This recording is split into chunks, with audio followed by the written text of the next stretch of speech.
여러분 안녕하십니까 최창우의 주거토크. 오늘이 몇 번째일까요? 네, 7번째입니다. 벌써 5번 하고도 2번 해서 7번째가 되었습니다. 오늘은 뉴스데이에 대해서 여러분하고 토크를 나눠보려고 합니다. 뉴스데이 많이 들어보셨죠? 못 들어보셨다고요? 기업형 임대주택이라고 들어보셨나요? 예, 그건 들어보셨다고요? 기업형 임대주택 하면 말 자체는 뭐 그렇게 나쁘다 생각이 들지 않을 수도 있습니다. 뉴스데이 하면 어떤 분이 말하는데 좋은 이미지가 든다고 합니다. 이 새로운 거, 뭐 이거 일단 좋아 보이잖아요. 스테이는 이제 멈춤인데 제가 예전에 말씀드렸듯이 이제 주거권 하면 머무는 권리, 스테이하는 권리다 이렇게 말할 수 있는데 새로 머문다 이래서 말이 상당히 괜찮은 것 같습니다. 뉴스테이 이렇게 하면 어감도 괜찮고, 그런데 이게 말입니다. 세입자에게는 영 아니 올시다. 또 특히 없는 사람들에게 영 아니 옵시다. 그래서 no thank you의 대상이라는 것입니다.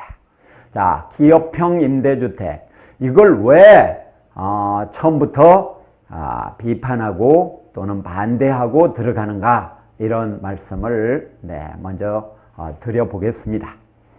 현 정부 들어와서 부동산 리츠 이런 얘기를 이제 자꾸 하고 그러더니 이 결실이라고 할까, 이 결과가 뉴스데이라고 하는 걸로 낙착이 되고 말았다 이 말입니다. 뉴스데이라고 하는 것은 정부가 민간 임대업자 또는 건설업자에게 막대한 지원을 해서 만드는 공공주택이 아니고 민간주택입니다. 공공적인 여러 가지 지원을 하는데 실제로는 민간주택이라고 하는 것이죠. 그것도 보통 시민은 참여할 수 없는 대형 건설사, 은행 등등 이런 데만 참여할 수 있는 매우 위험한 제도일 수 있다, 이런 말씀을 먼저 드립니다. 저번에 이 뉴스데이 관련해서 뉴스가 하나 있었습니다. 몇 개월 전인데요. 박근혜 대통령이 인천 도화동에 출연하셨습니다. 그러면서 뭐라고 하냐면, 앞으로는 소유에서 주거로 가는 것이다 이러면서 뉴스데이 1호가 인천 도화동에 건설이 되어서 이제 분양이 되는 그런 상황이 되었습니다. 그런데 그곳에 나타나셔서 소유에서 주거로 앞으로는 패러다임이 변화된다, 이런 아주 단순한 메시지를 전했는데, 역시 쉽죠? 소유에서 주거로 이렇게 간다는, 소유에서 주거로 8자지 않습니까? 이 8자, 8박자, 8자 구호가 상당히 쉬운데요. 이 쉬운 구호에 넘어가면 결코 안 됩니다. 엄밀히 말하면 대통령은 임대업자 편입니다. 그리고 대형 건설사 편입니다. 우리 모두의 대통령이어야 하는데 실제로는 재벌과 건설업자와 임대인 편이라고 하는 이 불편한 진실을 오늘 말할 수밖에 없습니다. 뉴스데이 또는 기업형 임대주택, 이것은 우리가 생각할 때는 이름은 기업형 임대주택이라고 하더라도 지금의 모습은 전혀 아니다. 그래서 현 정부가 추진하는 뉴스데이, 이것은 시민, 특히 서민, 세입자 서민에게는 뉴스데이가 아니고 뉴스트레스를 가져다주는, 새로운 압박을 가져다주는 그런 정책일 뿐이다, 이런 말씀을 드리지 않을 수가 없습니다. 왜 그런가, 이 얘기를 일단 한번 해야 되겠죠. 대통령께서 어디에 나타났다고 했습니까? 인천 도화동에 나타나서 뭐라고 했다고요? 소유에서 주거로 앞으로는 변화될 것이다. 이렇게 이야기했습니다. 그런데요, 그전에는 그렇게 이야기하지 않았습니다. 취임 초창기만 하더라도 어떤 논조로 이야기를 하냐면 빚내서 집 사라, 집을 사라, 이런 방향으로 여러 부동산 정책을 내놓았습니다. 빚을 내서 집을 사라, 이런 기조로 막 몰고 가면서 부동산 부양을 하기 위한 여러 가지 조치를 이렇게 취하게 되는 것이죠. 뭐 부동산 3법 통과 이런 것도 바로 이런 일환입니다. 그러면서 포장은 세입자를 위한 것이다. 전세입자를 위한 것이다. 이렇게 말을 하고 있는데 세입자를 위한 것도 아니고 전세입자를 위한 것도 아니고 월세입자를 위한 것도 아니고 예비세입자를 위한 것도 아닌 그런 정책을 추진을 하다가 그게 잘 안 되니까 정책이 이제 실패한 거죠. 이제 잘 안 되니까 새로운 방향으로 바꿔서 이야기를 엉뚱하게 바꿔가지고 소유에서 주거로 패러다임이 변화된다. 이런 그럴듯한 말로 사람을 홀리는 겁니다. 사람을 홀리는 거 나빠요. 대단히 나쁜 일입니다. 공공적인 여러 가지 지원이 이루어진다. 이런 말씀을 드렸는데요. 그것은 LH가 택지를 조성을 그야말로 싸게 하잖아요. 그런데 그 조성 원가에 기업에게 넘겨준다고 하는 것입니다.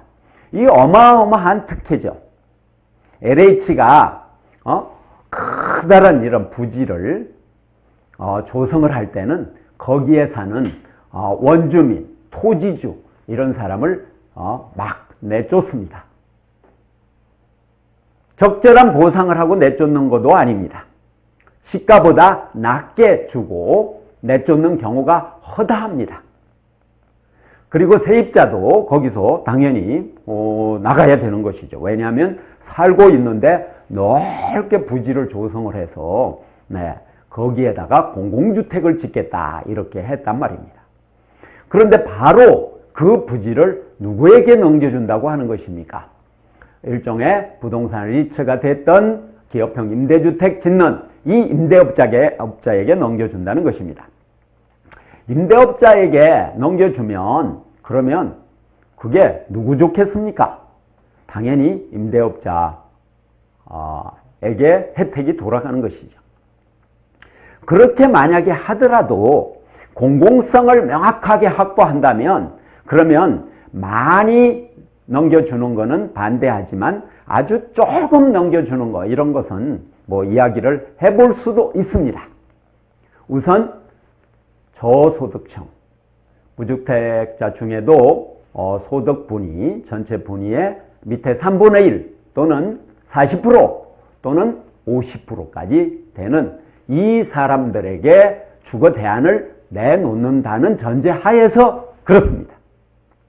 공공 지원을 할 수 있습니다. 있는데 그러면 공공성을 보장해야 되는 것인데요. 그 가장 큰 문제점이 공공 토지를 넘겨준다 하는 이것을 꼭 기억하시기 바랍니다. 그 다음에 넘겨주고 나면 그러면 또 무슨 지원이 따라갈까요? 금융 지원, 세제 지원, 뭐 행정 지원, 뭐 홍보 지원 뭐 막 따라갑니다. 사업은 기업이 하고 그리고 기업의 이익으로 기결이 되는데 그런데 정부가 나서서 호들갑을 떨고 정부가 나서서 막 홍보하고 치적인 양 자랑을 하고 지금 그런 상황이 되었습니다. 뭐가 잘못돼도 한참 잘못된 것이죠. 기업에다가 막 퍼주고 그러면서 그 기업한테 퍼주는 것을 감추기 위해서 소유에서 주거로 패러다임이 변화됐다. 이렇게 얘기하는 겁니다. 예전에는 빚내서 집 사라, 소유해라, 소유해라. 이렇게 이야기를 하고 그 다음에는 뭐라고 합니까? 소유하라, 소유하라 하는데 사람들이 집을 안 삽니다. 전세로 사는 사람들이 집을 안 삽니다. 왜 안 살까요? 사놓으면 이것이 폭락할 가능성도 있어 보이고 안 오를 가능성이 많아 보이고 그리고 나중에 또 이자율이나 오르면 그러면 감당이 안 되는 것이죠. 모두 다 너무 힘듭니다. 지금 비정규직이 천만시대라고 하지 않습니까? 그리고 병원비 이것도 커다란 문제입니다. 병이 어머님 아버님 아니면 주소득자인 40대 50대 이분들한테 나게 되면 작은 병이 아니라 큰 병이 나게 되면 가게가 팍팍 쓰러진다는 것입니다. 요즘에 이제 암만 해도 국가 지원이 많이 이루어지죠. 그러나 희귀성 암 이런 암들은 비급여가 많습니다. 제가 말씀드렸지 않습니까? 세제 지원 또는 금융 지원 또 부지를 원가로 넘겨주는 이런 문제의 그 근본은 무엇일까요? 국민의 세금을 넘겨주는 것입니다. 국민 세금이 그쪽으로 가는 겁니다. 누구한테요? 대형 건설사, 은행, 또 자본이 상당히 많은 이런 곳 저런 곳으로 가는데 주 대상은 대기업입니다. 건설사를 대기업이 싹 다 가지고 있잖아요. 결국 대기업에다가 국가의 재산, 공공재산을 막 갖다가 퍼주는 것이죠. 그래서 제가 표현하기를 꿀물을 퍼준다 이렇게 이야기하는 것입니다. 이들은 그렇지 않아도 잘 살 수 있습니다. 근데 이들에게 왜 국가 공공자산을 막 퍼줍니까?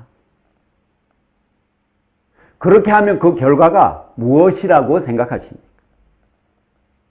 그 공공토지, 그 다음에 공공금융, 또 세제 혜택 주는 거 이런 돈이 하나하나 계산하면 어마어마할 겁니다. 그것도 1, 2년 되는 게 아니라 10년, 20년 막 이렇게 생각해 보십시오.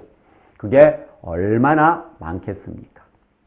사실은 그 돈은 집이 없어서 지금 몸을 눕힐 데도 없는 그런 분들, 반지하에 살면서 날이면 날마다 쾌쾌한 냄새 맡아야 되고 공기 순환 안 되는 데 사는 어린이, 임산부, 임신부, 노인들 이분들에게 지원돼야 될 그런 공공자금이거든요.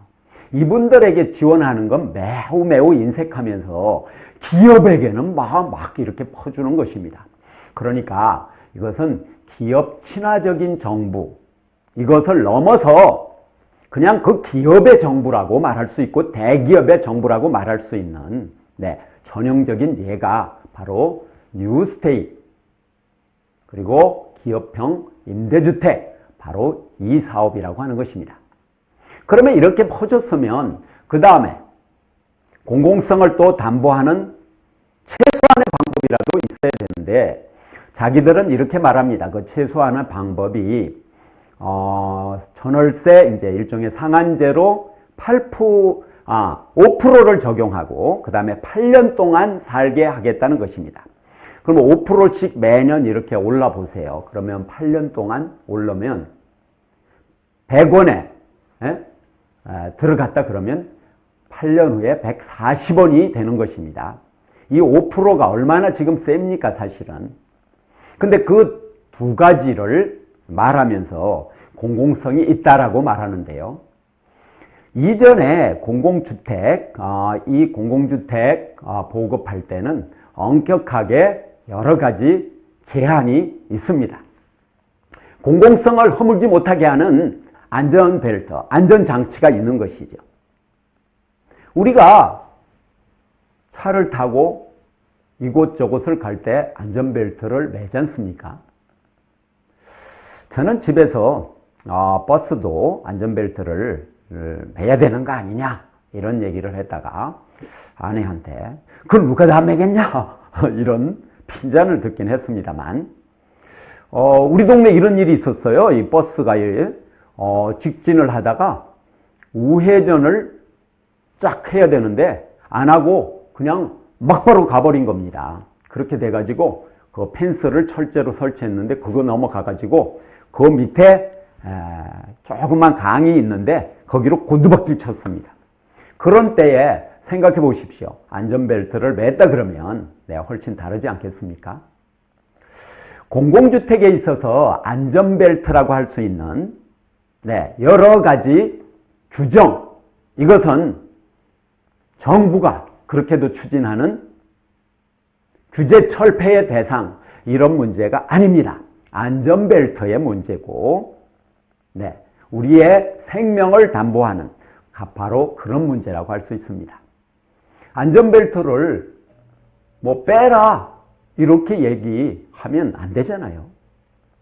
근데 이제 공공주택에 있어서는 여러 가지 안전장치가 있습니다. 그 중에 가장 중요한 게 무엇이냐? 그것은 바로 초기 임대료를 제한한다고 하는 것입니다. 초기 임대료를 낮은 것은 실제 가격의 30%, 높은 것은 80%. 어떤 사람은 60에서 80으로 설명하고 50에서 80%라고 설명도 합니다만 100%보다는 적어도 20%는 싸게 임대료가 책정돼야 된다는 것이죠. 그런데 기업형 임대주택은 꿀물을 막 퍼다가 주었음에도 불구하고 초기 임대료를 마음대로 정하게 만들었습니다. 그리고 그 마음대로 정하는 임대료 기준도 없습니다. 시세보다 싸게 한다, 반드시 싸게 해야 된다, 이런 것도 없습니다. 그냥 말을 그렇게 하는 것이죠. 그냥 그렇게 말을 해야 좀 그럴듯하니까요. 그리고 예전에 공공주택은 또 청약저축을 또 가입해야 됐지 않습니까? 그런데 청약저축 가입 안 해도 상관이 없습니다. 그리고 공공주택은 어떻습니까? 무주택자만이 신청할 수 있지 않습니까? 근데 이 뉴스테이 또는 기업형 임대주택은 그냥 누구나 신청할 수 있습니다. 세입자이건 아니건, 무주택자건 유주택자건 신청을 할 수 있습니다. 어떤 집에서는요, 청약저축이 없는 가구원도 막 신청할 수 있기 때문에요, 어떤 가구에서는 10명도 청약을 할 수가 있습니다. 그러니까 바로 이렇게 하는 행동이 무엇을 목표로 하는 것이겠습니까?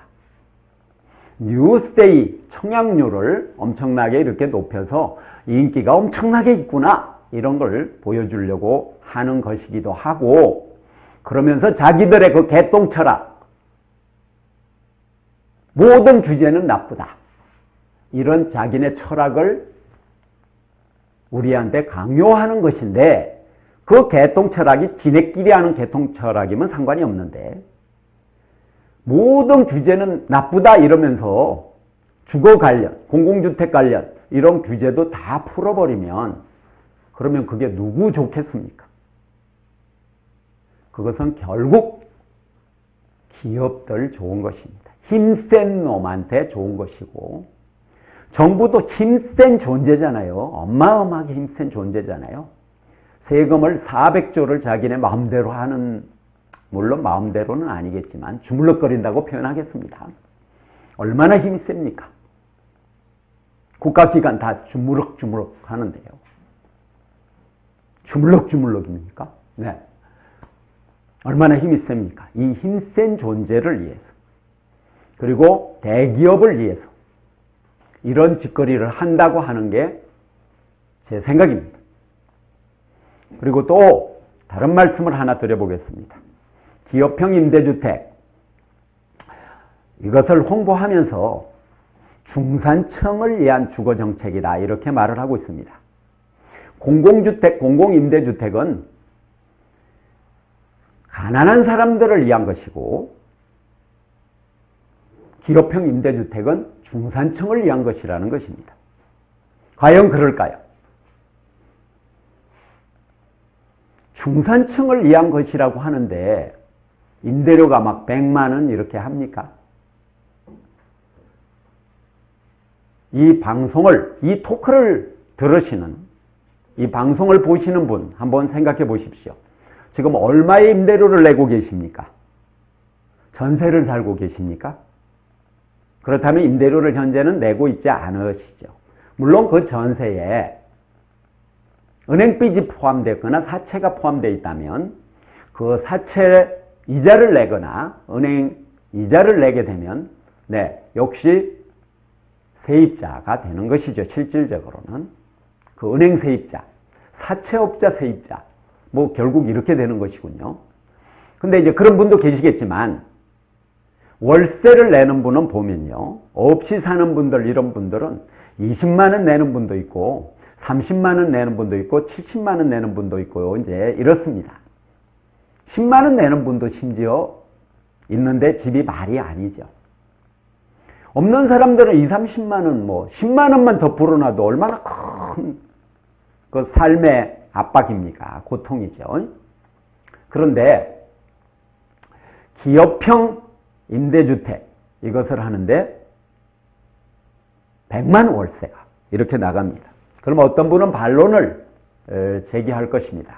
100만 원이 아니고 인천 보니까 그보다 훨 싸더라 이렇게 말할 겁니다. 잠시 이 화면으로 옮겨 보겠습니다. 이 화면을 보면요. 요거를 먼저 보겠습니다. 여기 표는 지금 이렇게 쭉 나와 있는데요. 제가 이 지금 그림 하나, 도표 하나를 보면서 말씀드립니다. 이 화면을 보지 못하고 글로 보시는 분을 생각해서 말씀을 드리는데요. 현재까지 진행 중인 뉴스테이 6곳의 임대료 현황 이렇게 해가지고 이렇게 쭉 나와 있습니다. 그런데요, 일단 제가 세 군데 이렇게 말씀드려 보겠습니다. 그 세 군데 것을 요약해 놓은 게 위에 요 세 줄입니다. 요 위에 부분을 먼저 보면요. 기업형 임대주택인데 중산층을 위한 거라고 이제 홍보하는 그 기업형 임대주택의 몇 가지 예입니다. 6가지 예인데요. 머니투데이에서 나온 도표입니다. 이 어디 출처인가를 말씀드렸습니다. 위례 신도시 같은 경우는 30평형이요. 33평형이군요. 5억 900만 원 보증금입니다. 5억 900만 원 보증금을 낼 수 있는 사람이 얼마나 있을까요? 그리고 월세는 44만 원입니다. 자, 두 번째, 서울 신당동 30평형인데요. 보증금 1억에 100만 원의 월세인데 뭐 이것은 이분들이 이야기하는 건데요. 이제 나중에 변동이 될지 모릅니다. 더 오를 수 있을 수도 있다가 그런 또 추측도 해보는데요. 아무튼 지금 밝힌 건 그렇습니다. 자, 그 다음에 또 하나는 인천 도화동인데 33평형이 6,500만 원의 보증금이요. 월세는 55만 원입니다. 자, 이렇게 보면요. 자, 위례 신도시 이런 곳에 사람들은 들어가고 싶어 합니다. 그 다음에 서울 신당동 30평형. 여기 서울 지역이잖아요.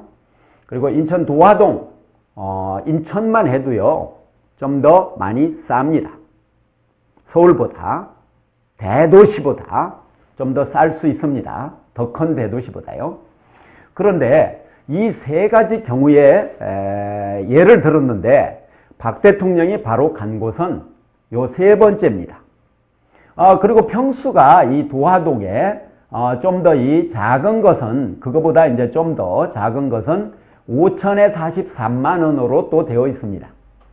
5천에 43만 원은 한 25평형 정도 되겠군요. 그런데 바로 이런 곳을 텔레비전 화면에다가 보여주면서 집의 근사한 모습 이런 것까지 보여주면서 5천에 50이면 들어간다더라. 이것을 말하고 싶은 겁니다.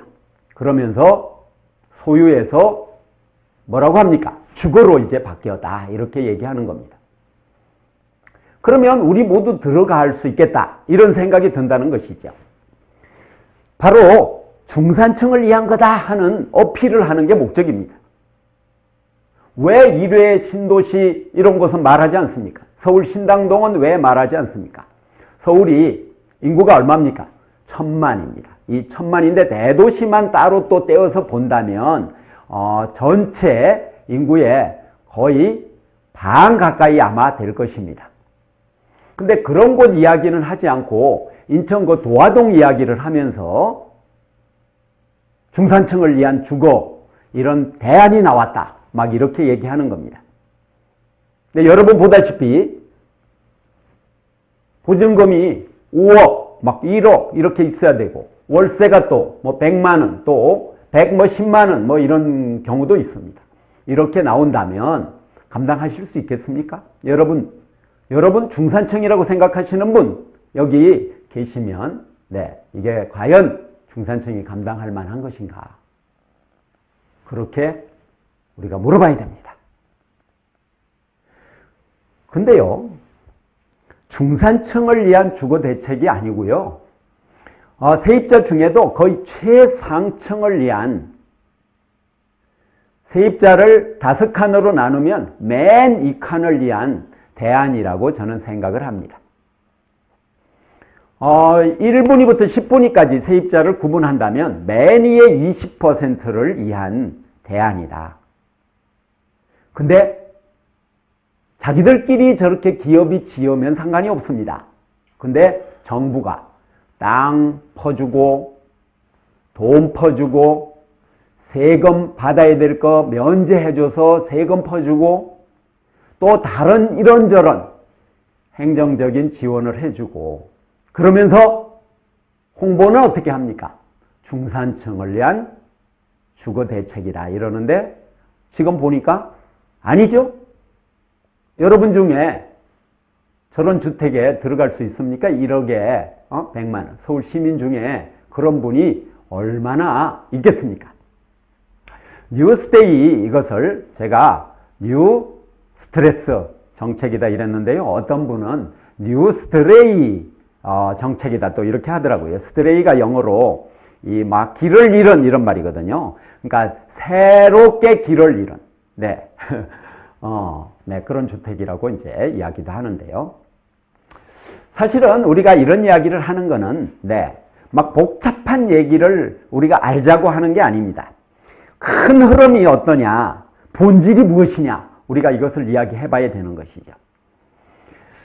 공공주택에 대한 이야기를 이전에도 제가 이제 좀 했습니다만 지금 공공주택은 107만 호, 106만 호, 뭐 많아야 110만 호 지금 이렇게 됩니다. 무엇을 공공주택이라고 하냐? 10년 이상 장기 거주할 수 있는 그런 곳을 공공주택이라고 하지 않습니까? 그런데 이 뉴스데이는 이 공공주택하고 이게 뭐 무관한 것입니다. 단 하나의 연관성이 있다면 공공적인 지원을 받는다. 그리고 지 맘대로 한다. 이런 것입니다. 근데 어떤 사람은 8년 거주가 어디냐 이러면서 또 이것을 또 선택하는 분도 있을 겁니다. 그러니까 일부에게는 또 혜택이 있을 수 있습니다. 그런데 그것을 공공자금으로 하지 말라는 거죠. 제가 말씀드리는 것은. 그리고 초기 임대료 이런 것이 뭐 마음대로 책정이 된다면 나중에요 심각한 문제가 발생할 수 있습니다. 이런 분석이 가능합니다. 나중에 뉴스데이 이런 주택이 전체 재고에서 엄청나게 많아지잖아요. 그렇게 되면 그들이 임대료를 마음대로 통제하게 됩니다. 어떡합니까? 집에 들어가긴 해야 되는데 그러면 이들이 이 뉴스데이 이런 주택을 많이 소유하고 그 지분이 많아지면요. 그러면 어떻게 합니까? 임대료 통제를 대기업이 한다는 것입니다. 그러면 그들이 뭐 담합도 하고요. 여러 가지 뭐 이유를 붙여가면서 홍보를 그렇듯하게 하면서 또 정부가 거기 지원을 이래저래 해주면서 그러면서 이들의 목소리가 커지고 그들의 공간이 또 커지고 그들의 힘이 세지는 거죠. 그러면은 거기에 상대적으로 세입자들은 위축이 되고 저 위층의 세입자만 일부 혜택을 보거나 기회를 얻고 저 밑에 세입자들은 오히려 공공자금 여기다 투여해야 되는데 여기다 투여 안 하고 이쪽으로 옮겼기 때문에 여기다 투여한다고 하는 건 이런 겁니다. 없이 사는 사람들한테 공공자금을 투여하는데 거기다 투여하지 않고 기업형 임대주택, 이 임대주택을 짓는 이들에게 투여를 해서 그 공공성을 잃어버리게 된다는 것입니다. 국민 세금을 어디다가 지멋대로 쓰는 거예요. 그런 거는 안 된다는 것입니다. 그리고 세입자 중에 보증금이 5억이 이렇게 되는 이런 사람은 자기가 그냥 알아서 살면 됩니다. 제가 생각할 때는. 그리고 이제 1억에 보증금 1억에 이렇게 들어가는 사람은 임대료가 한 50만 원이면 몰라도 저렇게 100만 원씩 막 이렇게 되면 감당을 못하는 것이죠. 아까도 말씀드렸지 않습니까? 우리는 교육 복지도 안 되어 있고 주거 복지도 안 되어 있고 의료 복지도 안 되어 있고 그리고 일자리 대책도 제대로 서 있지도 않고 실업급여도 선진국에 비하면 쥐꼬리만큼 또 기간도 짧게 이렇게 주고 있는데 그러니까 이 말은 다른 말로 말하면 사회 안전망이 거의 뭐 희미하다. 저 위에서 높은 자리에서 그 고개하는 분들 있지 않습니까? 근데 밑에 망이 있어야 되지 않습니까? 근데 망이 툭 떨어지면 사람이 밑으로 쑥 다 빠질 정도로 넓은 그런 망을 쳐놓는 거나 다름없고 그것도 치지도 않는다는 겁니다. 막 국민들이 말하면 치는 신용을 막 잠깐 하는 것이죠. 물론 제가 드리는 말씀에 약간의 어폐가 있을 수는 있습니다만 본질을 똑바로 봐야 된다. 나중에 가서 후회해도 소용없다 이런 말입니다. 그래서 제목에서 말씀드렸듯이 뉴스테이 또는 기업형 임대주택 이거 중단하라고 전해라. 뉴스테이 이거 당장 멈춰야 됩니다. 이렇게 국민 세금 막 퍼다가 붓는 이거 멈춰야 됩니다. 현 정부가 막 그렇게 하고 있는데요. 정부 성격이 다른 정부가 들어서면 이거 당장 아마 중단할 겁니다. 왜? 국민 대다수는 혜택은 못 보고 공공자금은 엉뚱한 데로 흘러가고 대기업으로 흘러가는데 이것을 누가 가만히 있겠습니까? 기업형 임대주택 여기 추진하는 데는 또 다른 문제도 있습니다. 그린벨트 막 이런 거 풀 수 있는 그런 그린벨트 풀자고 이들이 요구할 그런 여지도 남겨놨습니다. 그래서 이런 부지를 이렇게 조성을 했을 때 50% 이상만 공공주택을 짓고 그렇게 되면 나머지 51% 짓고 49%가 남았잖아요. 49%는 다른 쪽으로 뭔가를 그걸 써먹거나 복합 개발을 하거나 뭐를 해도 좋다 하는 이런 내용도 들어 있습니다.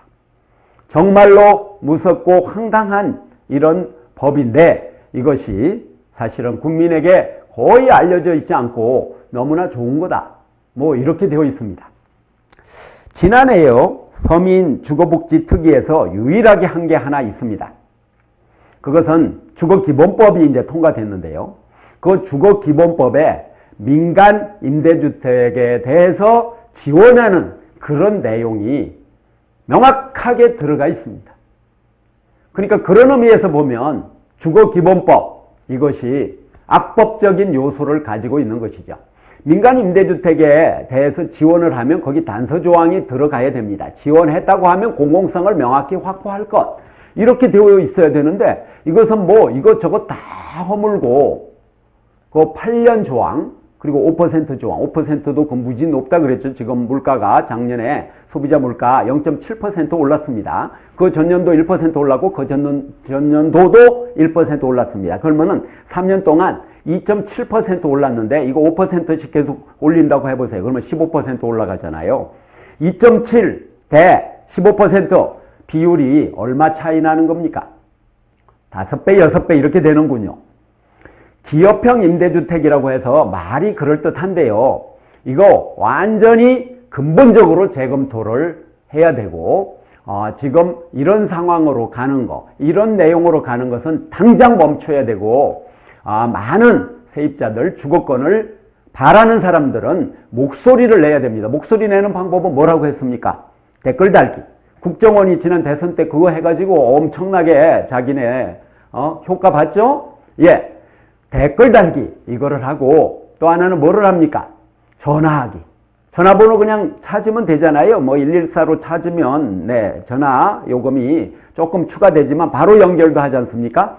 근데 이제 평상시 국토부 뭐 어떤 곳 뭐 이런 곳을 찾아가지고 전화를 하는 겁니다. 다른 외국 나라들은 보니까요. 시민단체에서 어느 날 정말로 마음에 안 드는 회사가 있다 이러면 작정하고 그날 전화를 갖다가 뒤집다 해가지고 그 전화를 하루 동안 마비시키는 겁니다. 그렇게 되면 그 기업에서 어때요? 손드는 거예요. 근데 우리는 검찰이 잡으러 오죠. 근데 우리도 모두 다 그렇게 하면 모두 다 잡아가겠습니까? 그러니까 시민들이 나서야 합니다. 나섬이 연합. 주거에 관해서도 나서야 됩니다. 나서서 이 기업형 임대주택 이런 게 얼마나 우리의 공공성을 허무는가.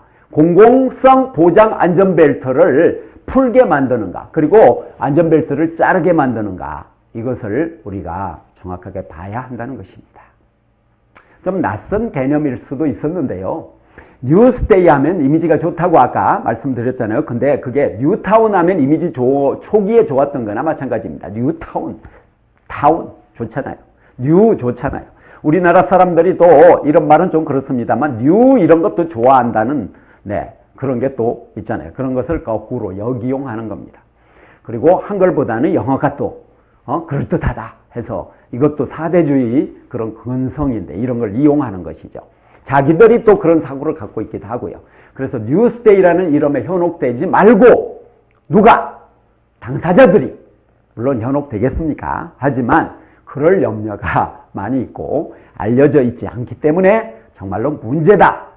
이런 말씀을 드리면서 이 마로니에 방송에서 이런 소중한 공간을 만들어 주셨는데 오늘 찍은 이 방송에 대해서도 좀 무한 공유를 해주시면 세입자도 좋고 마로니에 방송도 좋고 또 저도 좋고 다 함께 좋은 그런 길이 아닌가 생각이 듭니다.